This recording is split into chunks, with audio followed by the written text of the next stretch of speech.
안녕하세요, 찰리브라입니다. 그래서 오늘 영상은 제가 단언코 말씀드리는데 여러분들이 보시면 분명히 도움이 되실 거라서.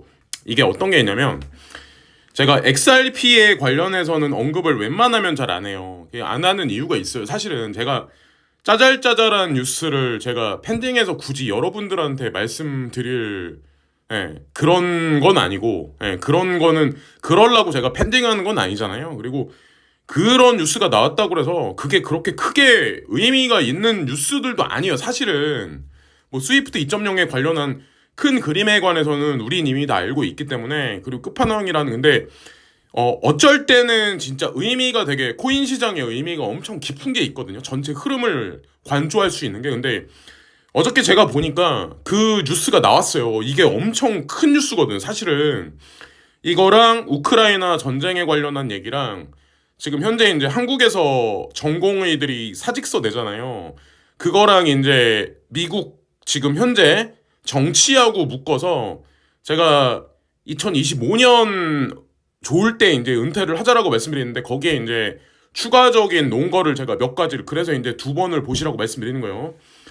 일단 장황하게 더 이상 얘기할 필요는 없고, 이게 어떤 게 있냐면 여기 보시면 아마 어저께 오후 정도에 아마 이 뉴스가 나왔을 거예요. 여기 보면 스웨덴의 증권거래소에 XRP ETF가 아니라 ETP가 이게 상장된 게 아니라 트레이딩을 시작을 했어요. 실제로 실은 작년 11월인가 12월 달에 이미 이거 ETP 상품 들어갈 거다라는 얘기가 있었는데, 트레이딩은 시작은 안 했었거든요. 그때까지는. 근데 트레이딩이 시작이 됐어요. 이게 어느 정도로 이제 지금 현재 상황에서 의미가 깊냐면, XRP에 국한된 얘기가 아닙니다. XRP에 국한된 얘기가 아니에요. 물론 ETF는 아니에요. 비트코인 같이 현물 ETF는 아니지만, ETP는 ETF가 될 가능성이 높다는 거를 넌지시 세력들은 보여주는 거고, XRP는 증권성 시비에 가장 크게 이제 걸려있는 사실 그런 코인이죠. 거기다가 BNB라고 하는 바이낸스 거래소 코인도 SEC에서 증권성 시비에 걸려있었던 그런 코인이에요. 그런 거를 ETP로 올려놨다? 이게 과연 뜻하는 바가 과연 뭘까? 지금 현재 상황에서, 이도저도 아닌 상황에서 제가 그래서 이거를 풀어서 한번 말씀드려 볼게요. 일단 이거는 증권이 아니라는 거에 한 발 더 다가간 거고, 중요한 거는, 제가 이제 풀어서 말씀드릴게요. 과거에 작년인가 아마 과거로 이제 다시 돌아가서 이제 말씀드리면, 시총이 가장 큰, 그러니까 SEC에서 이제 태클 걸었던, SEC 미국 증권거래위원회에서 태클 걸었던 증권성 시비에 휘말렸던 코인들이 여기 이제 시총 순위대로 쭉 있습니다. 가장 컸던 게 뭐였냐면 이 바이낸스 BNB였어요. 아시겠지만 이래가지고 말도 많고 탈도 많았습니다. 거래소 관련 코인들이. 그죠? SEC가 이제 증권으로 어느 순간 이제 치부를 해버렸어요. XRP도 마찬가지, 에이다, 솔라나, 마틱, 트론 해가지고 파일도 그렇고 알고랜드, 니어 프로토콜 해가지고 쭉 이제 태클을 걸었는데, 가장 대표적인 게 BNB하고 XRP였어요. 근데 여기서 이 스웨덴 거래소에서 XRP랑 BNB를 ETP로 거래를 한대요. SEC에서는 증권이라고 아직 이게 여기서 가려지지 않았는데, 스웨덴 증권거래소에서 이거를 ETP로 거래를 한다? 과연 뭘까요? 날짜 순서대로 보면 2020년 12월에 XRP가 정확히 이때 이 소송에 이게 증권성 시비에 휘말립니다. 시작으로. 제가 이때서부터 사실 사모았던 거예요. XRP를. 그리고 제가 끝판왕이라는 얘기를 이때서 그리고 나서 지금 이제 횟수로는 4년이 지났죠. 아직 이제 36개월 좀 어쨌건 4년이 지났어요. 지금 현재 무렵에. 그죠? 아직까지 이제 증권성 시비에서 가려지진 않았는데, 여차저차해서 이제 중간에 FTT도 이제 중간에, 이 거래소 코인 이제 FTX 이것도 이제 중간에 들어갔고, 결정적인 거는 루나도 마찬가지로 증권성 시비에 휘말립니다. 아시겠지만 이거 예, 루나도 마찬가지로 BTT, 트론, 알고랜드, 뭐 파일코인, 솔라나 해가지고 쭉 이제 순차적으로 이제 SEC에서 이제 너네 증권이지, 하고 막 이러고 있는 와중이었어요. 근데 이거를 왜 제가 말씀드리냐면 지금 현재 상황이 아시겠지만 5월 달에 이 이더리움 ETF가 가려지는 그 달이잖아요. 지금이 이제 3월 달 거의 다 왔어요. 2월 달 거의 막판인데 지금 시점에서 XRP와 BNB를 ETP로 올려놨다? 과연 이게 무슨 의미일까요? 세력은 우리들한테 넌지시 알려주는 거예요. 알트코인의 ETF가 서서히 다가올 거야. 희망을 잃지 마. 알려주는 거예요. 뭐 위믹스도 보세요. 11월 달에 마소하고 신한금융투자에서 투자를 받고 진행하고 나서 상패를 시켰잖아요. 그때 그것도 사실 미리 한 달 전에 알려준 거거든요. 지금 이것도 똑같은 이치예요. 사실 넌지시 코인 시장에 관련해서 증권과 비증권 그리고 ETF 확률에 관해서 넌지시 더는 우리들한테 신호를 줬다라고 저는 생각을 하거든요. 어쨌건 지금 현재 이제 상황에서 가장 대표적으로 XRP하고 BNB가 증권성 시비에 몰려 있는데 그거를 ETP로 거래를 증권거래소에서 그것도 유로존에 있는 국가 중에 한 국가에서 이거를 했다? 그러면 유럽하고 관련돼 있는 건데 미카라는 데하고도 분명히 관련이 돼 있을 텐데 거기다가 이제 제가 한 가지 더 이제 말씀을 드려볼까요? 이거랑 또 이제 뭐랑 관련돼 있냐면 이게 줄줄이 사탕하고 연결해서 이제 생각을 제가 하는 걸 좋아하니까 이 잠이 안 오더라고요. 잠을 딱 누웠는데 잠을 자야 되는데 이거를 빨리 말을 해서 이게 정리를 해야 되겠다. 이 엊그저께부터 그러니까 작년서부터 아마 이 기사를 되게 많이 보셨을 거예요. 테라 루나 이때 사건 터지면서 이제 권도영 얘기. 그래서 얼마 전까지만 해도 이제 한국에 온다라는 얘기가 있었는데 다시 이제 기사에 뭐라고 얘기가 나오냐면 미국으로 송환되기로 결정되는데 최대 징역이 115년이야. 천문학적 손해배상도 뭐 이런 기사가 나와요. 그런데 제가 이 기사를 보면서 어떤 생각을 하게 되냐면 아니 한국에 오게 됐다라고 얘기 나온 지 얼마 되지도 않았는데 또 이렇게 그래서 이걸 보고 그때 그러니까 무슨 생각을 했었냐면 또 이 새끼들이 또 시간 끌기 하는구나. 저는 기사 나오면은 그대로 다 100% 안 믿거든요. 시간 끌기를 하는구나라는 생각을 했어요. 한국으로 온다고 했다가 또 여기 미국으로 가서 또 이걸 재판한다고 하니까 제가 이제 생각을 이게 어떤 게 있냐면 보세요. 미국 법원에서 이 권도영이 가지고 지금 쟁점이 뭐냐면 테라 증권 규정의 중형 가능. 요거 무슨 의미인지 아세요? 이게 보세요. 여기 이제 날짜적으로 이게 루나도 증권 시비에 갈렸었어요. 이거를 가지고 지금 태클을 건 거잖아요. 어쨌건 나쁜 짓을 해서 이제 많은 사상자도 났고 자살하신 분도 있지만 이거를 가지고 이거를 쟁점을 두고 미국 법원에서 이거를 했는데 XRP하고 BNB를 ETF로 올려놨다? 그러면 과연 얘는 어떻게 규정할 거냐는 거죠. 여기서 SEC가 여기에 나와 있는 코인들을 순차적으로 증권이라고 얘기를 했었는데 이걸 이렇게 해놨다. 그러면 과연 여기서 미국 법원에서 과연 어느 순간에 이거를 어떻게 얘기를 할까? 여기서 만약에 빗겨나잖아요. 그럼 권도영이는 죄값이 아마 가려질 거고 벌금을 내고 다시 나올 가능성도 전면 배제하지 못한다라는 생각을 이제 제가 누워서 이제 생각을 하다 보면은 저는 앉아 있으면서도 이제 뭐 물 마시면서도 계속 하거든요.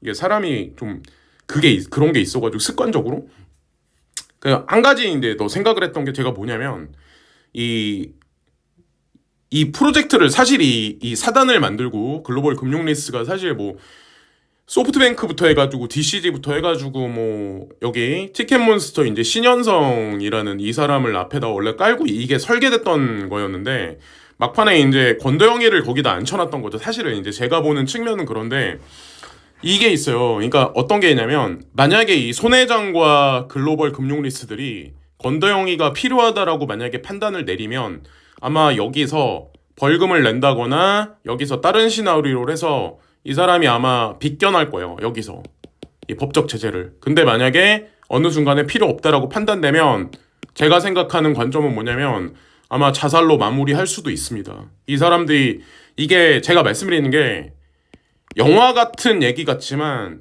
그러니까 우리가 모르는 영화 같은 얘기들이 실제로 벌어지는 것도 되게 많거든요. 갑자기 뜬금없이 사람들이 조사를 받다가 갑자기 뭐 등산을 간다거나 아니면 차에서 뭐 자살을 한다거나 이런 것들이 자의적으로 벌어지는 일들이 아닌 것들도 되게 많아요. 예, 그래서 뉴스를 100% 믿으시면 안 되는데 어쨌건 제가 XRP, ETP 얘기를 보면서 이제 많은 생각을 하게 됐어요. 만약에 다시 나오면은 예? 과연 사람들이 어떤 생각을 할까 이런 생각을 이제 하게 됐고 자 여기서부터 이제 클레이튼 얘기인데 이미 보셨겠지만 예, 저도 이제 기대가 되게 큰 거라서 이게 여기에 많은 돈을 제가 넣어서 기대가 큰 게 아니에요. 그냥 제가 예측했을 때 사람들이 말하는 RWA라고 하는 거 있잖아요. 이 실물 자산 이거하고 가장 크게 연결돼 있는 게 이 클레이튼 핀시아 PDT라는 이 코인이기 때문에 제가 그래서 투자를 되게 많이 하진 않았지만 어쨌건 여러분들한테도 말씀을 많이 들었기 때문에 그 말이 맞다라고 생각이 들고 그것에 관련해서 이제 속속들이 이제 뉴스들이 나오기 시작하니까 저도 이제 흥이 나는 거죠. 사실은 그러니까 당장 뭐 300원에서 어쩌저쩌고 하니까 뭐 이게 1,000원이 가고 이러면 더 기쁘겠지만 근거값이 있기 때문에 이제 저도 막 이렇게 자신 있게 말을 하는 것 같아요. 근데 여기 보면은 어저께 보니까 이 뉴스가 나왔더라고요. 6월달 통합 블록체인 출범 스테이블 코인과 AI 뎁 출시 계획. 카카오 측에서는 4월달 중순부터 AI 구현하겠다라고 얘기를 했었거든요. 이거하고 아마 섞을 거예요.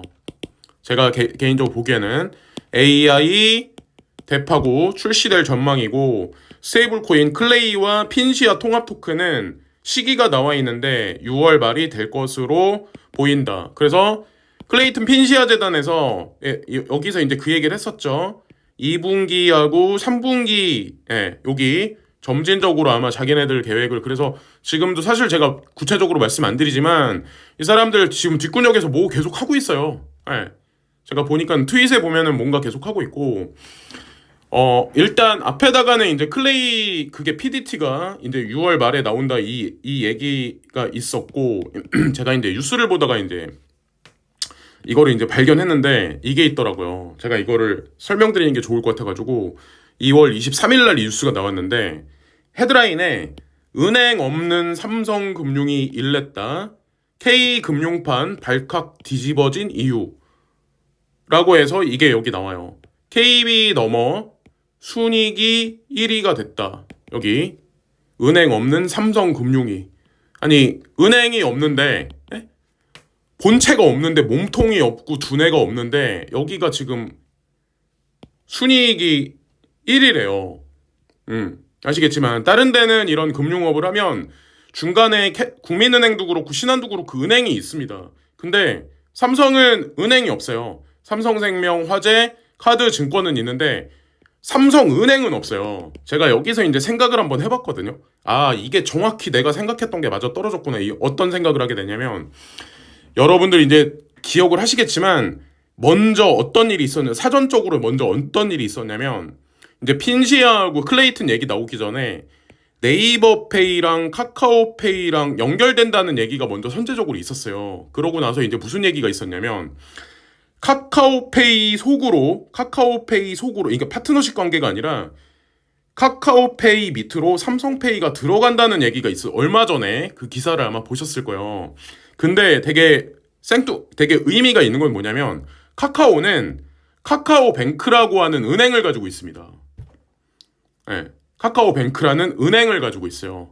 자, 그러면은 연결고리가 딱딱딱딱 맞아 떨어지죠. 삼성은 은행이 없습니다. 삼성금융은 은행이 없어요.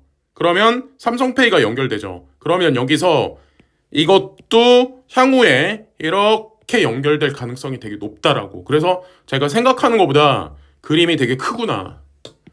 예. 그래서 지금 뭐 가격이 조금 올라가네 뭐 이거에 보시면 코인 시장은 절대 눈에 보이는 거를 그대로 다 믿으시면 안 돼요. 예, 아시겠지만 그냥 뭐 상장이 된다 어떻게 된다 이러면 그냥 게임 끝납니다.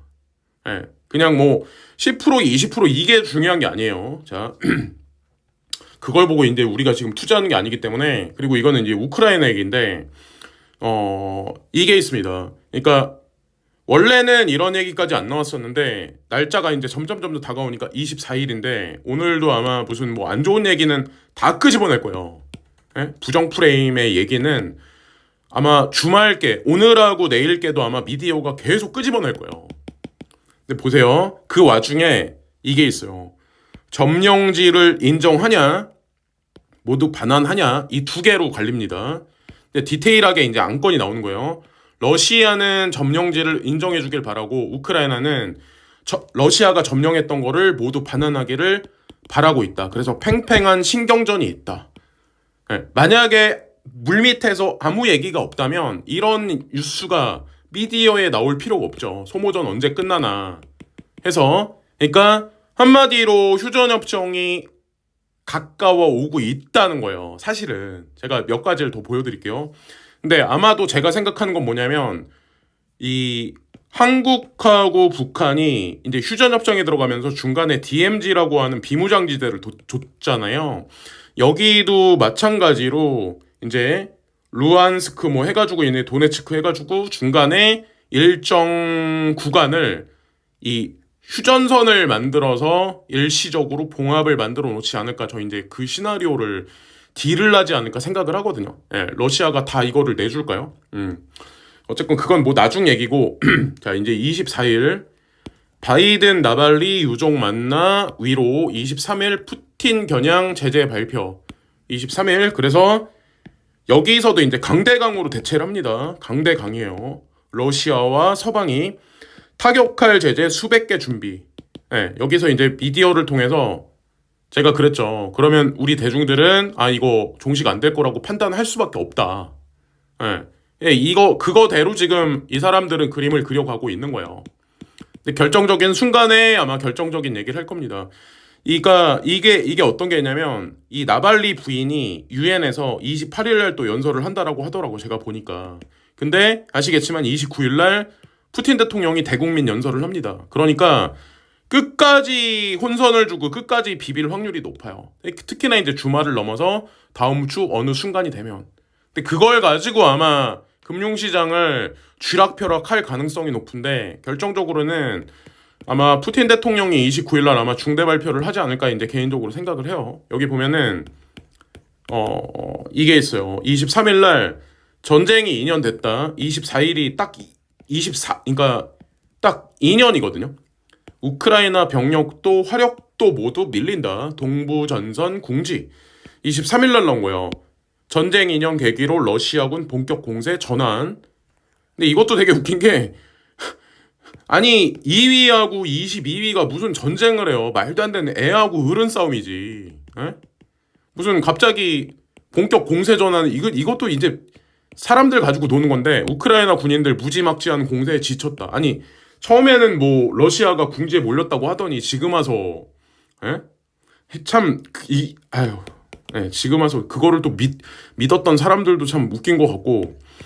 그리고 이제 23일 날 이것도 이제 오후에 나온 건데 총알이 바닥난 우크라이나 러시아는 북 지원 덕에 숨 돌려. 아니 북한이 무슨 도움을 줘서 숨을 돌려요. 이 기사도 보면서 참 웃기다라는 생각이 이제 한 번 더 하게 됐고. 아니 극초음속 미사일을 가지고 전략 폭격기를 가지고 있고 세계 군사력 순위에서 미국하고 제가 저번에 객관적인 잘 보여드렸는데 미국이 1위면은 2위하고 막 10% 20% 차이 나는 것도 아니고 퍼센테이지 차이 나도 예를 들어서 몇 프로 차이 안 나요. 러시아하고 중국, 그러니까 그 미국하고 그 정도밖에 군사력이 안 딸리는데 아니 무슨 북한에서 무슨 재래식 무기 지원을 받아요. 그래서 뭐 숨을 돌렸다? 네, 어쨌건 뭐 그게 중요한 건 아닌데 미국 상원 80조 원 규모의 지원안 통과, 하원서 막혀. 네, 지금 현재 이제 이 상황인데 이 기사도 나와요. 거기다가 이제 이런 기사가 이제 사실은 서방 미디어를 통해서 이게 한국 기자가 쓰는 건 아니거든요.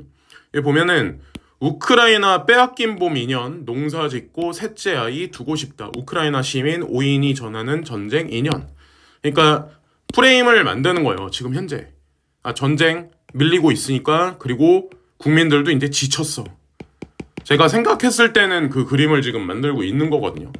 네, 요런 헤드라인 몇 개를 보고 기사 몇 개를 보면은 서서히 사람들한테 한편에서는 그리고 이거는 이제 요즘에 우리 이제 살아가는 거에 바로 이제 직면해 있는 병원을 항상 이제 이용을 하시니까 제가 이거 가지고 이제 할 말이 되게 많은데 자 여기서부터 이제 할 말이 많아서 이제 잠이 안 오더라고요. 갑자기 어저께 이제 무슨 얘기가 나왔냐면 속보라고 얘기가 나오고 오늘부터 희망하는 모든 병의원 비대면 진료 전면 시행한다. 아니 갑자기 대책이라고 꺼낸 게 정부에서 갑자기 비대면 진료를 전면 시행한다? 갑자기 이 얘기를 하는 거예요. 그래서 제가 머릿속에 싹 스쳐가는 게 있더라고요. 순간적으로. 이게 잠이 안 오는 거예요. 그래서 제가 영상을 만들게 됐는데 잠이 안 올만 하죠. 아마 여러분들 이미 아실 거예요. 이게 어떤 의미인지. 이 의미에는 이 정책은 두 가지 의미가 있어요. 사실은 자 보세요. 한번 생각을 한번 해보자고요. 논리적으로. 의사를 1년에 2,000명을 증원한다? 네, 1년에 2,000명을 증원한다. 그러면은 이게 3년이 쌓이면 6,000명이 증원되는 거거든요. 그러면 의사가 지금보다 훨씬 많이 늘어나요. 근데 어쨌건 만약에 정부가 원하는 대로 되면은 갑자기 의사를 증원한다? 되게 많이 필요하다? 이렇게 얘기를 하고 갑자기 또 거기다가 비대면이다? 이 두 개를 1번 사항하고 2번 사항을 합치면 여기 뭐가 나오냐면 전염병이 나옵니다. 네. 여기 전염병이라는 정답이 여기 스쳐가요. 네. 의사가 급하게 많이 필요할 일이 생기고 되게 이게 역설적인 얘기 같지만 거기다가 보세요. 코비드 시즌2가 만약에 급격하게 발생된다? 사람들은 통제되는데 의사들은 물리적으로 많이 필요할 텐데 비대면도 활성화를 시킨다. 이거에 딱 그게 맞아 떨어지고 이게 장기적인 측면으로 들어가면 의료의 어떤 그런 거에 민영화라는 얘기가 가고 상위에 있는 상위 클래스, 돈 많은 사람들이 쓸 수 있는 하이 클래스의 의료 서비스와 그냥 일반 돈 없는 중산층에서 빈민층으로 전락한 사람들이 마지못해 쓸 수밖에 없는 비대면의 의료 서비스. 이걸로 극명하게. 그러니까 제가 시간이 하루하루 지나가기 전에 자기 몸을 관리하고 돌봐야 된다. 코인은 우리가 투자한 거는 벡트가 됐건 글로벌 금융 리스크가 됐건 일론 머스크가 됐건 누가 됐건 베리 실버트가 됐건 다 그 사람들하고 관련돼 있는 거기 때문에 어차피 다 카카오도 그렇고 위믹스도 그렇고 아시겠지만 다 이제 그게 다 관련돼 있기 때문에 그거는 이제 걱정 마시고 이 병이 걸리면은 없는 사람이 병이 걸리면은 지금까지는 우리가 병원 가서 쉽게 치료를 받을 수 있는 세상이었어요. 지금까지는 그게 당연했던 세상입니다. 근데 앞으로의 세상은 이게 지금까지 당연했던 게 당연하지 않은 세상으로 변화가는 거예요. 그게 당장 한두 달은 1년 이내는 아니겠지만 그런 세상으로 가면 몸에 병이 나면 어떻게 될까요? 거기다가 돈까지 없는데. 네? 인플레이션으로 먹고 살기 제가 그랬죠. 지금 300만 원의 이 소득으로 살아가는데 예를 들어서 생활비가 지금 현재 200만 원이 필요해요. 예를 들어서 말씀드리는 거예요. 그럼 나머지 100만 원은 잉여 자금으로 코인 투자를 하거나 뭔가 저축을 할 수 있거나 여유가 있어요. 근데 300만 원의 소득이 있는 사람이 200만 원이 아니라 1년 지나가면서 300만 원이 그러니까 이게 200만 원이 아니라 250만 원이 필요하고 300만 원이 필요하고 이게 속도가 되게 빨라진다는 거죠. 거기다가 300만 원 소득에서 600만 원 생활비가 필요한 시점으로 점점 간다는 거죠. 그럼 거기다가 몸까지 아프다. 네. 그러면 어떻게 될까요? 그래서 제가 그 말씀을 계속 드렸던 거예요.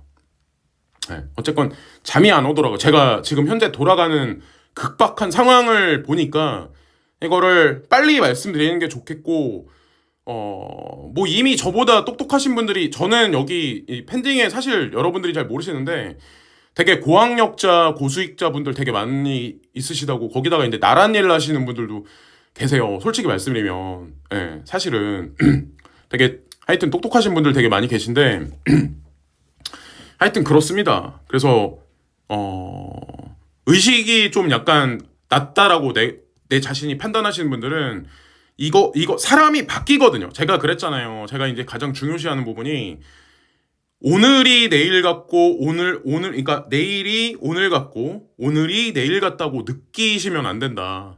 응? 사람은 바뀐다. 내가 지금까지 이렇게 점이 연결돼서 사실은 인생이라는 게 이렇게 그림이 그려지는데, 내가 점을 지금서부터 어디다 어떻게 찍냐에 따라서 매일매일 어떤 생각을 하냐에 따라서 이 그림이 다시 바뀌기 시작하거든요. 근데 늦지가 않았어요. 지금도. 여러분들이 바뀌시면 여러분들 자녀분들도 자연스럽게 바뀝니다. 시간이 조금 걸리지만, 근데 이제 중요한 시점으로 들어가기 때문에 제가 좀 목소리에 좀 약간 들어갔고, 또 하나는 제가 어떤 이 위기 상황에 관련해서 이제 자꾸 말씀을 드리는데, 저는 트럼프 대통령을 좋아해서 제가 말씀드리는 게 아니에요. 이 사람이 지금 현재 입장에서 달러화와 그런 면에서 그런 그림을 그리는데 글로벌리스트한테는 아주 적절한 캐릭터며 적절한 인물이에요. 장기 말에 말판 중에 장군인 가장 적임자입니다. 사람들은 욕한 사람이 되게 많은데 이게 있어요. 이것도 한 가지 제가 이제 추가해서 말씀드리려고 하는데, 미국 역사상 최대 규모 이민자 추방 작전 실시할까란 얘기가 나오잖아요. 여러분들 아시나요? 미국은 멀티컬처가 기본이 되는 국가예요. 멀티컬처는 이민 정책이 첫 번째로 내세워서 다양한 인종과 다양한 문화가 섞이는 국가입니다. 근데 그런 국가가 미국 역사상 최대 규모의 이민자 추방 작전을 실시할까? 네, 물론 불법 이민자도 있었어요. 지금까지는.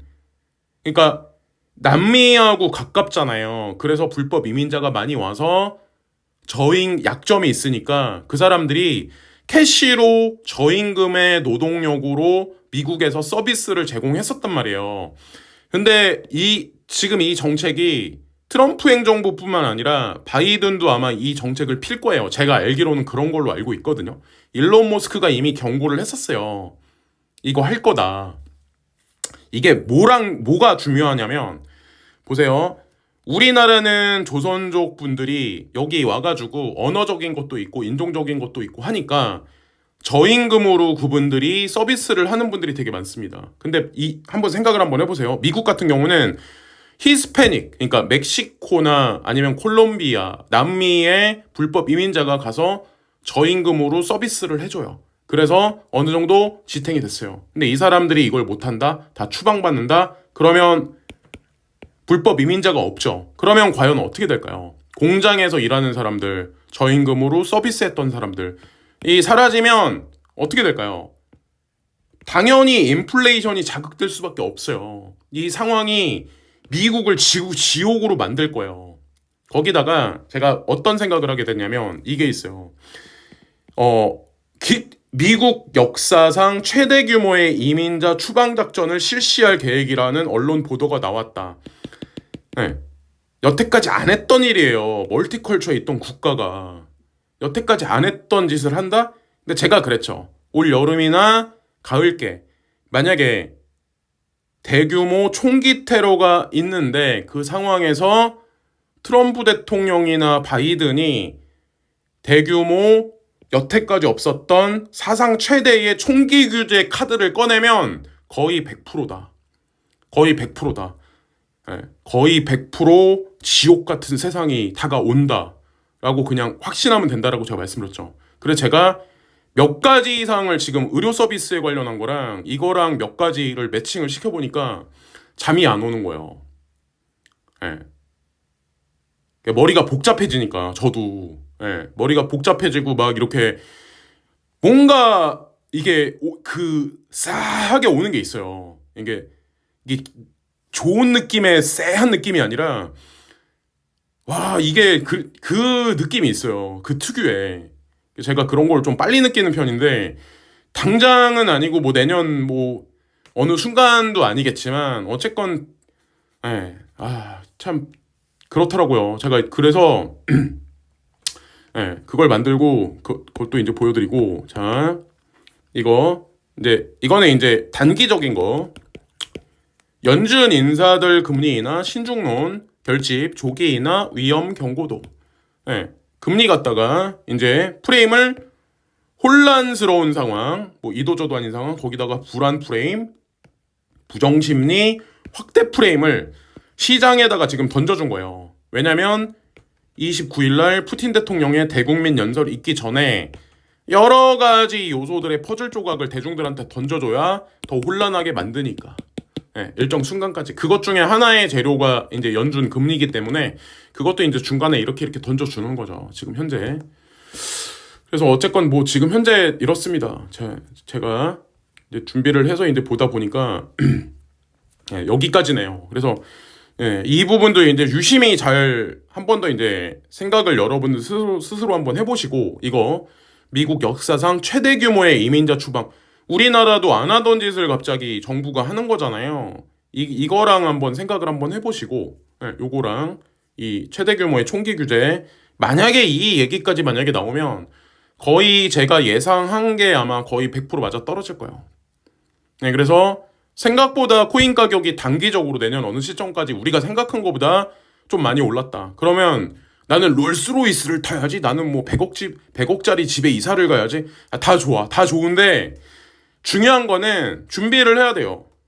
마음의 준비를 하고 지역적으로 나는 만약에 올라가면은 나는 더 올라갈 거야라고 생각하는 것보다 어떻게 하면 나는 엑시트를 해야지. 어떻게 하면 나는 사업을 접어서 오프라인에서 빠져나오지 이 생각을 해야 될 시기가 근데 아마 올해에 아마 퍼즐 조각이 몇 개가 더 던져지면 그게 더 구체화될 확률이 높습니다. 제가 이제 보다 보니까는 더 이제 이 문제도 그렇고 이것도 그냥 TV 보면서 그냥 넘길 일이 아니에요. 되게 무서운 세상이 다가오는 거기 때문에 어쨌건 그렇습니다. 단기적으로 이제 우크라이나 분쟁에 종식을 줘서 사람들이 웃고 떠들고 현물 경제는 뭐 인플레가 내려가고 곡물 가격도 단기적으로 내려가겠지만 어쨌건 그거는 극한의 상황이 있기 전에 이 사람들이 이제 만들어 놓은 그림이기 때문에 그리고 이제 더 얘기하면 이제 좀 복잡해지니까 어쨌건 여기까지 이제 말씀드리고 방송을 마치겠습니다. 즐거운 주말들 되시고 오늘 영상 보시면서 한 번 더 생각을 한번 정리를 한번 해보세요. 이 사람 찰리 브라운이란 사람이 얘기하는 게 진짜 생뚱맞은 얘기인가 놓은 거가 없는 건지 어쨌건 코인에 관련해서는 걱정하실 필요가 없어요. 제가 알거든요. 어떤 생각들을 하시는지. 왜냐면 그냥 이 세상을 그냥 단순하게 그냥 현상만 눈앞에 보이는 현상만 바라보시는 분들이 아마 여기도 되게 많으실 거예요. 점점 시각이 변화하시긴 하겠지만 근데 제가 다시 한번 말씀드리는데 그거에 뭐 클레이나 위믹스 뭐 기타 등등 우리가 투자하는 뭐 XRP가 됐건 뭐 여러 가지 코인들 있잖아요. 다 뭐 특히나 이제 여기 있는 코인들부터 해가지고 이런 거는 걱정하실 필요가 있는 게 아니라 그냥 어떻게 이 쎄하게 올려오는 이 불안한 세상에 어떻게 나는 살아가고 내 가족을 어떻게 지킬 거며 이런 거에 관련해서 그리고 제가 마지막으로 한 가지 말씀드릴 게 있는데 내가 지금 하고 있는 일이 밑 빠진 독에 물 붓기가 될 것인지 내가 지금 투자를 하고 있는 사람들이 밑 빠진 독에 물 붓기인 사람들인지 그것도 아마 잘 그걸 하셔야 될 거예요. 시간이 점점 지나기 전에. 자 여기까지 말씀드리면서 방송을 마치겠습니다. 또 이제 월요일 날 아침에 또 찾아뵐게요. 감사합니다.